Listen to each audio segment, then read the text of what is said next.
hours. Life's not that long, just a few short hours. So make each minute count, make every second matter. Just give me one more day to get it right.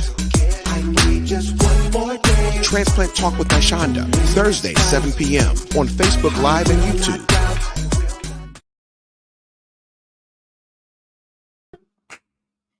Good evening, everyone, and welcome to another episode of Transplant Talk with Nyshonda. Did you miss me? Yeah, she did.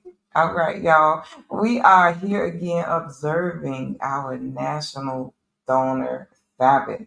And for this final guest I have, you have seen him before, so I will more than likely be reintroducing to some and presenting to many, Mr. Leon Hammond. I said Hammond, but Mr. Leon Hammond, he's famous in these streets these days. He had the honor and privilege of receiving a life-saving transplant shortly after being interviewed for the show.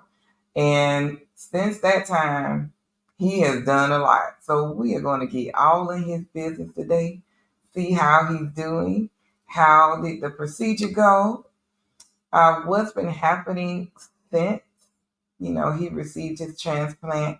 And, we have to see, for any of the viewer that might be questioning, is it something that I want to do? You've been given the diagnosis of kidney failure and what you need to do. And so I believe Mr. Hammond is the perfect person to tell us how we navigate through this journey of kidney donation. And so without any further ado, we're going to give him a great green carpet introduction. And we're just going to talk a little bit and see what's going on. I do want to point out that this is my third guest for this weekend. And all of my guests, living donors, have been Caucasian.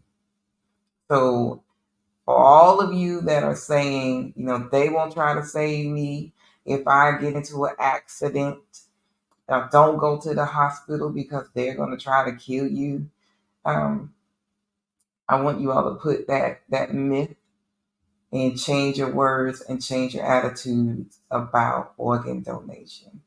And I just like to remind everyone very quickly that Transplant Talk with Nyshonda was established or formed because of my late husband, Leonard Wayne Larimore. And so we always want to remember him. It's coming up. It's 5 years, actually. It's been 5 years since he left this earth. But he's always on my mind and in my heart forever. So without any further ado, we are going to travel right on over near that Georgia-Florida line. Y'all know he lived in Georgia, right? And introduce you all again, reintroduce kidney warrior, transplant recipient, Mr. Leon.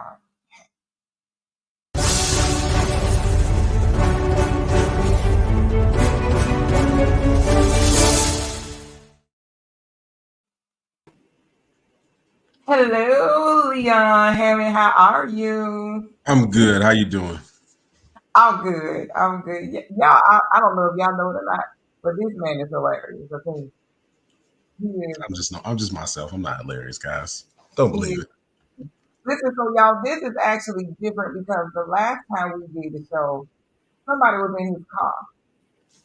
I was driving back from Atlanta. You called me, so I didn't want to miss the interview. So, I had to take that. We're going to take a Malcolm X approach by any means necessary. That's right. Get the interview done. Yeah. Shout out to the Home Depot parking lot for letting me. Shout out to Home Depot. Come on. Right. Well, let's just remind them now that they can see you. Mm-hmm. And let's remind them what happened. Y'all see it. The last time you were here on the show. Can you just give us a little snippet? Man, what month is that? When did we do that? I'm drawing a blank on that. It's been a minute. It has been a minute. But just Right. tell us who you are, since Okay. both So our memory not good right now. as the lovely host said, I am Leon Hammond. I am now a transplant recipient as of February of this year. Um, Mhm. I'm an educator, athletic director, lifelong educator of, in general, father, husband, friend, mentor, um, just Comedian. somebody who was very blessed to Mhm. receive a transplant in a very short period of time after, having to tell people and go on that list. So, I'm an extremely blessed and fortunate individual. And yeah, so that's who I am in short. And we'll get into some more with the host. Yeah. Now, if I remember correctly, you had a lot of people to be tested. Is that? Correct. I mean, Correct. So I found that out. they were coming out the woodworks for you. Right. So I found that out on the back end. But I think really what I can attribute that to is, 17 years working in education, working in New York State. I was living in Buffalo, upstate New York, working in South Carolina, and then, being here in Georgia. Um, that's one of the beauties of education. You get a lot of people you get to interact with, students and parents and families in general. So having those relationships between friends in college, families you got to work with, and people caring about you. I did have a lot of people that were in that testing phase. I mean, from some former students, to former colleagues, current colleagues, friends from college, and then obviously a parent of a current student at the school I work at now who ended up being my match and my donor. So yeah, I did have a lot of people. When I was told from the good people at Piedmont and the transplant center that I had a lot of people who were in the pipeline getting tested. Some people who were not able to match me, but then just in general, a lot of people who were willing to step up and do it and went through that process, either whether they were denied or not. But there were a good amount of people that looked out for me and cared for my well-being. That was truly a blessing Hmm. because you have some people that have nobody. Like nobody wants to. I don't want to do that, and will say no in a heartbeat without even thinking about it. And you had them coming out of the woodwork. So yeah, let's keep that same energy, people. Yes, indeed. Let's get out here. We still have over 100,000 people in need of a life-saving transplant. And we know the kidney is the number one organ that people need. So let's go back because I know we need to paint this picture to Hmm. the day that you found out who the organ donor was. How paint that picture for us? How surprised were you? Like, so that video ended up making national news and circulating around Thanksgiving of last year. Mhm. Um, it was huge, but for real, honestly, for me, it was another day at work. I was at work, and I had won region athletic director for my athletic region, being athletic director. So I won the region athletic director of the year, and my principal wanted to celebrate that in general, just because she said, "Hey, that's a big nod." Winning that, coming in here, you being a new person to Georgia, not being part of, quote unquote, the good old boy system, or being a regular face around here. So being a newbie coming into here, for you to win that, she's like, it's important. So I thought they were celebrating that, So as I'm going down there, it was, I was like, okay, my principal, she likes surprises and do things. She really wants to highlight and celebrate us. Small things that we may blow off. She Mhm. feels like they're big. She wants to highlight those. So, um, I got called to the media center. So I was going down there because I was thinking we were having a meeting. We typically have our admin meetings, and I was like, maybe we just moved it down here because we're gonna have some other department leaders in there. So I was going down there, and then, as hindsight, I'm walking in there. This guy's like, from the news, like he's trying to mic me up, and I was like, I don't really need to do an interview about winning the Region AD like award. Like, it's cool. It's not that big of a deal. Like, the credit goes to the kids and coaches. Not that big of a deal for me. Um, so when I get in there, then I noticed my mother-in-law sitting there, and I was like, all right, this is not that big of a deal. She's known that I've won this for like 2 weeks now. Why is she here? So we get in. I kind of see, my county AD, who's a good friend of mine. He's in there, some other teachers and stuff. And I was like, they're making this as a big deal. And then the image that was posted of me winning, the announcement of it that was posted on our social media platforms, that was up on the board. So my mindset was still there. My donor, who Alan Breves, my donor, whose kids, some graduated from school I work at, one still attends there, and he has some that will be there down the road in the future, Lord willing. But they were sitting over in the corner, and he had a beard at this time, and I hadn't seen him probably since his son graduated the year before. Senior night, shook their hand on the field for football. So I hadn't really seen him since then, and we never really crossed paths that often. So I didn't notice him there. And my principal gets up front, and she's talking about that, and she said, we're here to celebrate you. I don't remember exact words, but she was just saying how they wanted to celebrate my award, and she said there was something else. So as soon as she said that, I just kind of thinking in my head, I was like, no, it's too soon. For me, I felt like it was too soon. And again, I can't step on the Lord's timing, but knowing here in Georgia that the wait is longer than the average, it's like 10 years here in Georgia. Once you get on the list, to be waiting for a kidney in particular. So I didn't think I would get a match that quick. And then coming off of that, a good friend of mine from college, she was down the month before, and we just knew she was going to be my match. I got tested. Her doctor told her up in Maryland, like, y'all genes and y'all stuff line up so well, you would think y'all siblings, the way things are going. So, but she wasn't. And it was literally like a month to the day. Well, it was October 14th. She was told no. The 15th of November, I found out he was my match. So, once my principal says that, like, we got somebody here who wants to tell me something, I kind of was just in my head. I was like, no, this is not happening for real right now. And then, he reads a letter to me like, hey, I know this is big. We're celebrating your athletic accomplishment, but, I want to tell you I'm your match. So when he says that, like, that's just the floodgates of emotion comes up, So if you see the video, I'm crying. He holds up some shirts that say Kidney Buddies for Life. And, it was really emotional for me just because, again, find out in May, I needed to start the process of it, going through the actual transplant evaluation in July, then telling family and friends, close people in August, then putting it out there early August on social media, which I was encouraged to do so by one of your other guests, Mr. Willie Blackwell. So I did that. And then, to get listed, I think maybe end of September, early October, I get listed. And then I find out my friend's not a match. And then a month later, I found out I do have a match. So it was really just like a roller coaster of emotions that came pouring out, So that's that's really the picture of it. It was unexpected, and it was really still unbelievable. Even thinking back on it, it was just like, man, like to get one so soon, and then for it to be somebody from the community that really you don't know. I mean, you know them because you work with their kids, so you've seen them, but you don't have a personal relationship with them. You haven't really sat down and broke bread with them. So for somebody to come up and do that, it is the highest form of selflessness one can do. So yeah, that was a very important moment. And your family, because of your daughters, because of that selfless act, they get to have you around a little bit longer. I really don't think people understand just how very important it is for kids to see someone doing something so selfless.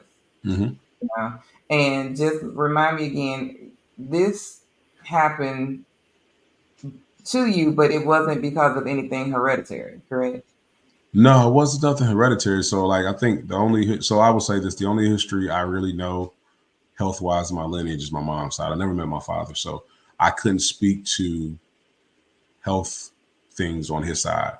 I know my mom was born with one kidney that wasn't fully developed, but she still lived a full life. And, she passed away from congestive heart failure, I should say. But it was just some issues she had, along the way when she passed away in 2016, but nothing directly correlating towards her kidneys. So from my mom's side, I don't know. We don't have a history of that. I can't speak for my father's side. I'm just going by, the side that I know and, that I was brought up by. So, yeah, it was just, again, it was, it's called focal segmental glomerular sclerosis, FSGS, which is, I think the first time I ever heard about it, looking back on it was when Alonzo Mourning used to play for the Miami Heat. Yeah, That's what of stopped him from course, playing. Right. of So I didn't, course. that was big. And then during the process of my transplant, after it, one of the doctors who was operating on me, he operated on Sean Elliott, who used to play for the Spurs, who actually had the same kidney ailment. Unlike Mhm. Alonzo Mourning, he actually came back and played after that transplant. Alonzo Mourning didn't. So, like, he was in San Francisco at the time when they did that transplant for Sean Elliott years and years ago. So those would be my only references or understanding of the disease, or kind of knowledge of it, was based on that. Well, I want to take a second and honor your living donor and Okay. just put its picture up. Yeah. Right, right. Yeah. It's my guy Alan and his wife Renee. Alan and Renee. Mm-hmm. Yeah. So the thing that is crazy is Alan was the resource officer at the school I work at McIntosh High School. So he used to be the resource officer there. Now, obviously, I mean, he works for the Secret Service, but he was a resource officer there and coach baseball there. Yeah, yeah, coach baseball and stuff there. The big baseball fan. Still, I don't think he plays as much anymore, like recreationally. But so he always says that was his way of giving back. He always wanted to give back to the school. He didn't know in Mm-hmm. which manner or fashion, and it ended up being donating to me. But yeah, so he is a resident of the community we work in, and Mm-hmm.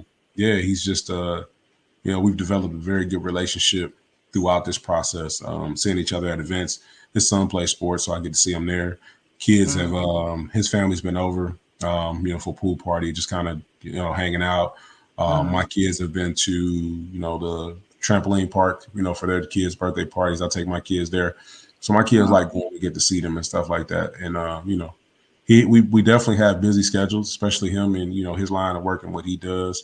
But we do get to talk and connect. So I do value that. And it was a little unique for him too, because what you said about being selfless, like, his kids got to see that. And that's a family decision. Like, how does that affect your entire family? What were his kids thinking? Like, Right, dad, are you going to be okay? Or why are right, you choosing to do this? And, one of the things he right. told me, he said when he read my story, knowing that I had a family, he said Mm-hmm. that was even more of a motivating factor for him, because a man with young kids, seeing another one struggling, and if he could help him, he could, and he ultimately did. That was huge for him. Mm-hmm. But it was even it was kind of funny thinking about his son who's at school with me right now, like wanted to make sure how he felt. Was that going to be awkward for him? He's like, nah, so I see his son now, and I mean, it was a good relationship before, Mm-hmm. but it's a good relationship now. I'll actually tell you a funny story. So hopefully he won't kill me. His son, we'll leave him nameless, but I had to give him a disciplinary consequence, like the year prior before the transplant. So it's always funny to me. It's like that really shows you how good of a person he is, because it wasn't nothing that it was extremely bad, but I had to give him a disciplinary consequence, and he could have held that against me.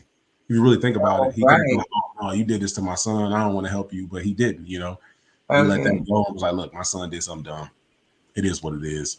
Mm-hmm. This is bigger and more important than that." So, Oh, yeah. that was cool too. Okay. Well, Yeah.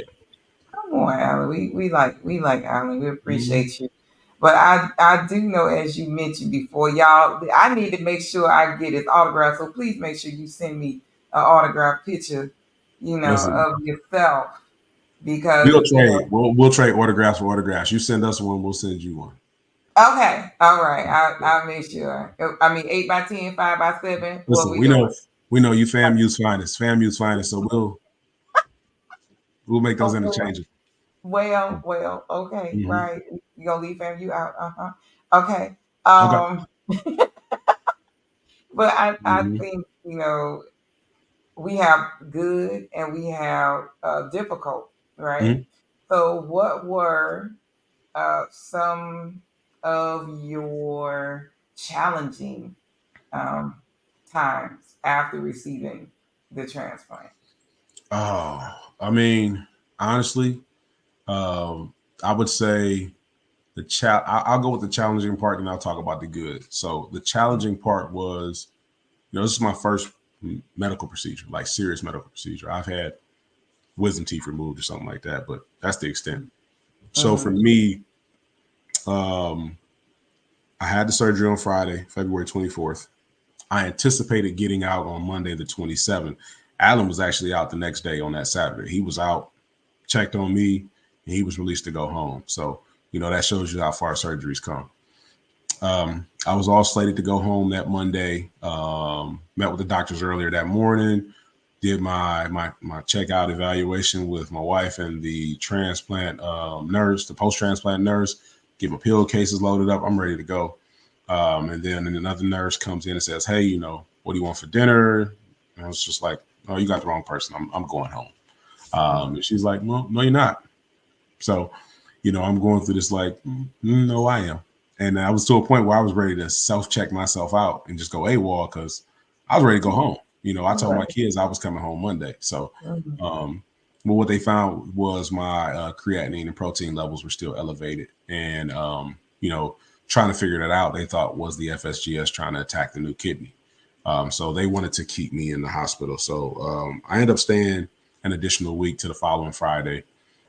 During that time while I was there, they started treating me with a procedure called plasmapheresis, which is essentially they clean the blood and spin off the plasma. They give me donor plasma because they believe the FSGS disease lives in the plasma. So by essentially pulling mine off and giving me donor plasma or albumin, they could kind of help bring that protein creatinine ratio down.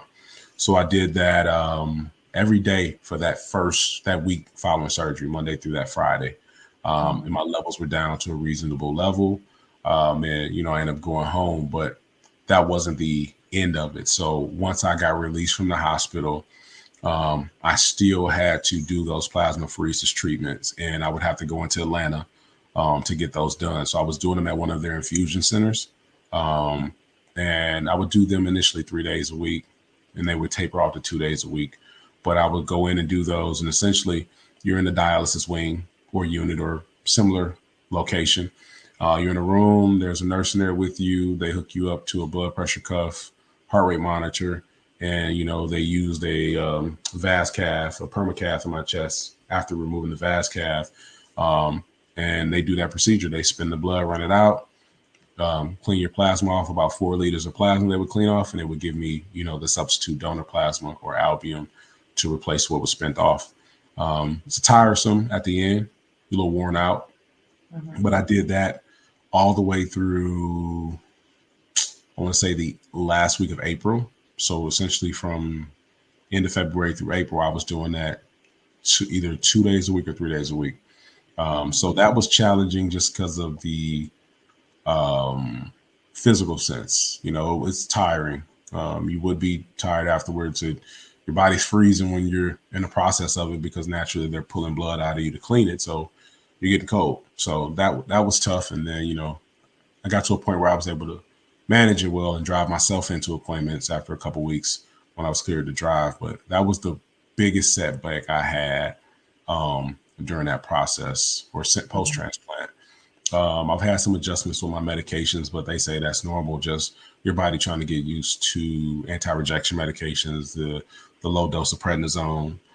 So they're monitoring your labs and your functioning often to make sure they have you at an appropriate level of anti-rejection medication. So, that's not a big hindrance, but I've had to change and decrease that, a couple times in the last, 7-8 months, just because they want to keep me at a stable point. And it's been going good, but that's less pills for me to take. So that's the win.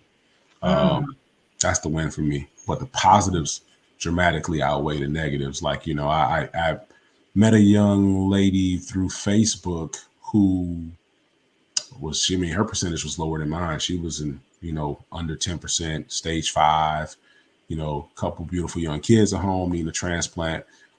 Again, a good friend of mine from college said, "Hey, would you mind talking to her?" Kind of talking about how you got your story out there, giving her some help, giving her some words of encouragement.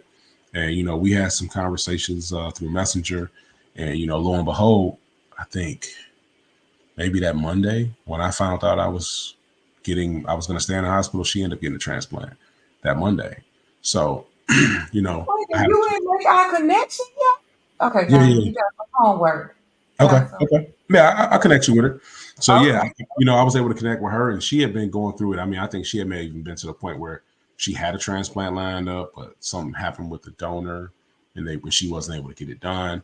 But I mean, she really has her own story to tell, which was it was a real story, especially in comparison to mine. Like the time where she had been waiting to get it, how severe it had gotten, and she was on the news up in North Carolina and had did her thing. So I connected with her, and her and I still talk. I just checked in with her yesterday, as a matter of fact. Then Alan and I both got to speak with another gentleman who I actually saw his story on the news while I was in the hospital. And I Mm-hmm. think Willie connected with them as well. And then Mm-hmm. the wife reached out to me via Facebook while I was still in the hospital that week. Mm-hmm. And just said, hey, could you help? People are following your page on Facebook. Can you help spread the word? Would you share his story? He's got two teenage age daughters, and he was looking for a kidney, and he's Indian family, and they even experienced they experienced some racism in the process of people saying like, hey, let's not give to them. So they went through that whole battle of him trying to find one. I got on the call with Alan, and I got on a call with his wife and supporters of him to kind of Mm-hmm. share our experience, how we help get the word out there, sharing his Mm-hmm. story. And I actually Willie called me. It's been maybe 2 weeks now. He got a transplant 2 weeks ago, I think. Yeah, roughly 2 weeks ago. And again, all this happened through either people connecting with me or people connecting with Willie, and just that kind of that relationship we've built, he and I, and working with people. And again, Alan and I shot like a little kind of just a little video where we talked about our story and our relationship through this. His wife shared it on her platform, just kind of show people like, look, you got two people from different backgrounds, races, they connected, they made this happen. It's really about people helping people. So things like that have popped up where I've been able to, people have reached out to me to either, wish me well, or, say, hey, I'm fighting too. How could I get that out? How could I get this out here?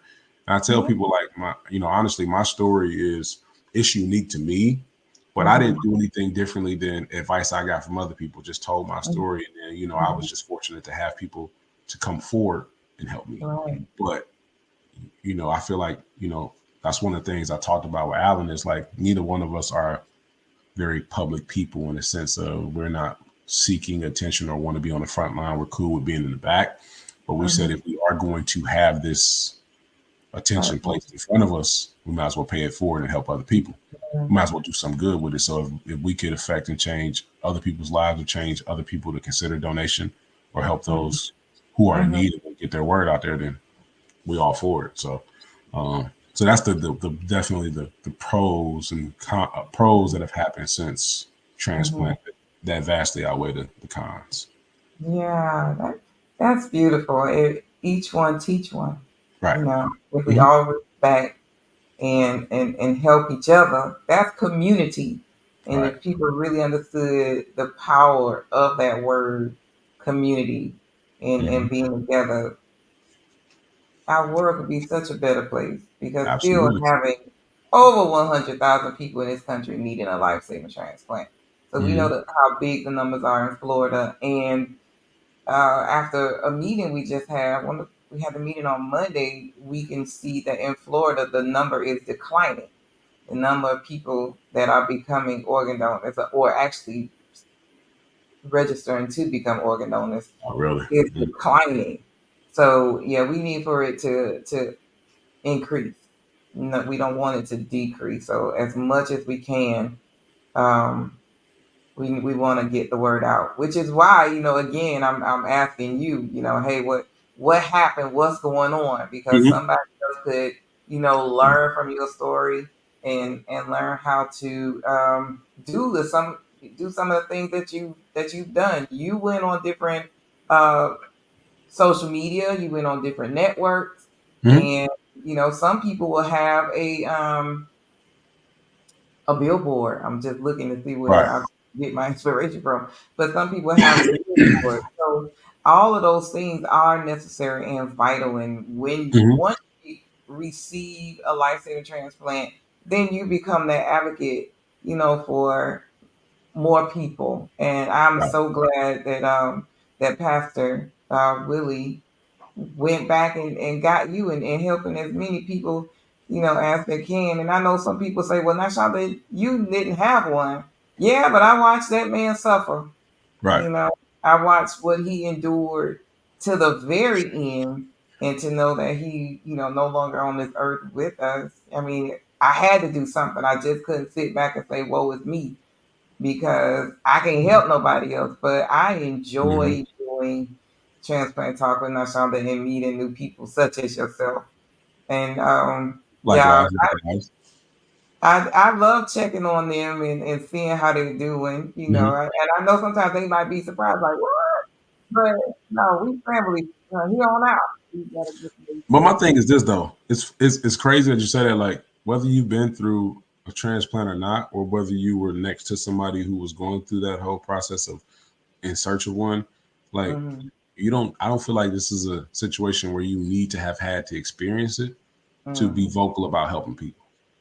Like, Right. you know what I'm saying? You on the front line. There's so many causes that people get behind and help people that they don't have firsthand experience with. But at the end of the day, like, at the end of the day, we were given two kidneys, right? Right. And if you can survive off one and you have the ability to share one, why not? Like you can live a full, long, healthy life. Like I said, Alan was out of the hospital by noon the next day. I know we both were Wow. there at like 5. We were there like 5 a.m. on that Friday morning to get our procedures done. Hell, he was up coming to check on me that late that afternoon, the day of transplant. He was walking with his wife and holding his little with his IV drip bag on it. He came to check on me to see me. Like they said he was yelling like, I want to see Leon. I gotta see him. Like I was out of it though. I was out of it. But he Mm-hmm. was up and moving early, and then later that night I was up because they were like, we want to get you up as soon as you feel like you can get up. So in my mind, Mm-hmm. I'm like, hey, if I get the quicker I'm getting up, the quicker I'm moving, the Yeah. quicker I get up out of this hospital. So Right. later on that day, when I got up later on that evening, I went and checked in to go see him. So, Okay. it's just, whether you've been through it or not, like I don't think Alan had anybody else that had transplant or renal failure in his family, but he Mm-hmm. still stepped up and said, look, I'm gonna get tested to see if I can help this guy. I don't know him. I may know him indirectly or in passing, but I don't know him. I don't have a friendship with him. I don't know anything about him in detail, but I'm gonna help him. So whether somebody has experience with it or not is irrelevant. If you want to help and you have it in your heart to help people, then do it. Mm-hmm. It shouldn't matter what the cause is. Right. And now you all are connected forever. Forever. Yeah, for sure. Forever. And every story that I've done this during this time, it's been a black and a white person, black and a white person, and to know that it's the only thing that matters is whatever it is you need to become that person's living donor. Right. Blood type, height, weight, all of those things matter. Nobody ever said, oh, you have to be black, or you have to be in like ethnicity doesn't Mm-hmm. matter. Your religion doesn't matter. Right. Just as long as you are willing to be someone's living donor and give them Mm-hmm. that second chance or that gift of life. That's what the most important thing is. Right. And I know I promised I would not hold you long. So I No, we know good. We rolling. The wheels we is wrote moving. it. No, wait, no, no. The Wait, wheels is moving. I want to ask you this again. I know I asked you before, but I want to just give you a moment to speak to the person that state or they're on the fence of becoming an organ donor. Mm-hmm. Why it should or why they should not, and then you could just say how grateful you are Right. for those people that came for Right. you, and Mm-hmm. then for Alan. So I'm gonna just step off for a second, but I just wanted to give you that moment. Well, I think For anybody who's on the fence about donating, I think the biggest thing I would tell you is this. If you were in my shoes and you needed a transplant, or a very close loved one, a child, a spouse, a parent was in our shoes, you would want somebody to help, especially if you were not able to donate to them. You want somebody else to help, especially if it's not something somebody could control. It wasn't something that I did to put myself in a situation to need a transplant. It just happened. It happened. But I think as people, as humans, we would want somebody to reciprocate that same kindness to us. So I think that in and of itself is a reason I want to do it. But also, I think the way you affect somebody's life once you donate to them, it's a feeling that I don't even know it myself because I'm not a donor. I'm a recipient. So I don't even know. I can't put into words the feelings that Alan feels within himself. I can tell you how proud his family is of him. I could tell you when his little kids look up at him and they're proud that they of what the act that their father did. I can tell you when I run into him, the relationship I have with the little kids that are his, the dynamic I have with him has changed. I can tell you how proud his wife is of him for stepping up and doing something that, she was considering doing, but health-wise she was unable to do. And I can speak to how my family feels, my kids feel, to know that, they're not in the back of their mind thinking his dad gonna pass, when he's going through all the trials and tribulations he's going through. I know how supportive and happy my wife is, my mother-in-law is, my family, my loved ones, the people that I teach, work with, coworkers, colleagues, how happy they were for me to have me back in the building when I went back to work, how supportive they are to me to this day, continuing on. I think there are many reasons as to why you should consider donating if you are able to do so. But I think ultimately there's a feeling that you're going to get within you that nobody can replicate, that nobody can feel or understand except for you, the individual who chooses to donate.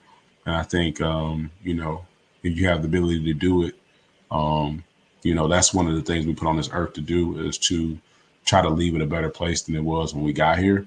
And being able to help and give into others, pour into others, is something that is important. It's something that we should all try to do in one form or fashion or another way. And I just think that doing something like this, I just think if you can help someone, do it. And again, like I said, I think you would want somebody to be able to reach out and help you if they can. So, if you're on the fence, educate yourself, read up on it, connect with other donors. There's so many people and groups on Facebook you connect with, on the internet. There's support groups.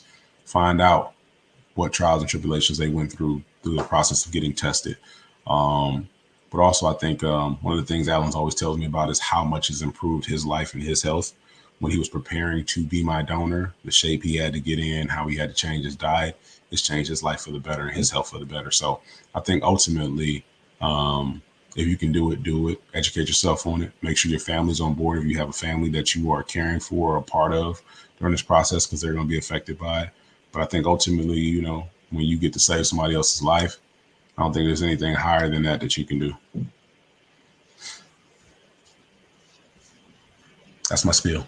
It's my elevator pitch. You have it. You said it. There's nothing else for me to say. But just remember to, if you want to register to become an organ donor, you can always go to donatelifeflorida.org. Mm-hmm. If you're in Georgia, they still have LifeQuest in Georgia, right? I'm not sure what. I'm not familiar with LifeQuest. I went a National Kidney Organization or Foundation. You can connect with them, and then obviously any of the hospitals that do it, Piedmont, Emory, you can contact them about donating. I go through the Mason Transplant Clinic through Piedmont. You can connect with them. If there's a way, you can get on here and you can find anybody who needs one. I know people who are constantly searching right now. Anytime they send it to me, I post on our Facebook page. I post on our social media to introduce them to my network of people that I have. So, and he has a big network, y'all. Like just tens of thousands of people that Let's follow him. Everyone is following Mr. Hammond. Everybody's following him, but it's a worthy cause to follow. So I thank you again, my friend, for coming back on and updating us. Maybe one day we can get Alan on here. And I'm gonna talk to him. He got a Secret Service life is a different life. Maybe if you invite us to FAMU, invite us to a homecoming or something, Now I don't know if Alan want to come to the homecoming now. Oh, listen. I know where Alan from down here. Alan can handle himself at homecoming. Alan can handle himself at homecoming. That's all I can say to you. Maybe cross over there to FSU. Maybe that FAMU homecoming is like no other homecoming. So we just have to give them a home game first before introducing to that world of homecoming, because it is like no other. So we'll work on that. We'll work on that. Maybe a baseball game. Oh, listen, he loved baseball. Baseball. Okay, it's not homecoming. You go to baseball games? I don't. Nope. Okay. I don't. I actually stopped watching baseball, but it's all good. If we want to live through you and check out the Nyshonda experience at a FAMU homecoming, how can we go about doing that? And that is the end of our show, ladies and gentlemen. We want to know. We want to see what it's like. I didn't go to HBCU. I want to get that experience myself. Listen. And look at that. Time has run out. Let me go ahead and put the song on. We ready. Mr. Lee, I thank you so much. I appreciate you. I can't wait to come back again. Right? And the wife, because we did tell his wife, he has a very, very important wife. Yeah, she's big time. She listen, have somebody there that's gonna ride and support you through this, because you can't do it alone. You cannot. Exactly. That is it. All right. So guys, and all you're getting, get understanding. And if you can help somebody, then register to become an organ donor and help them receive a second chance at life and a gift of life. So until next time, y'all, God bless you all and good night. I need just one more day, just one more hour to speak the truth.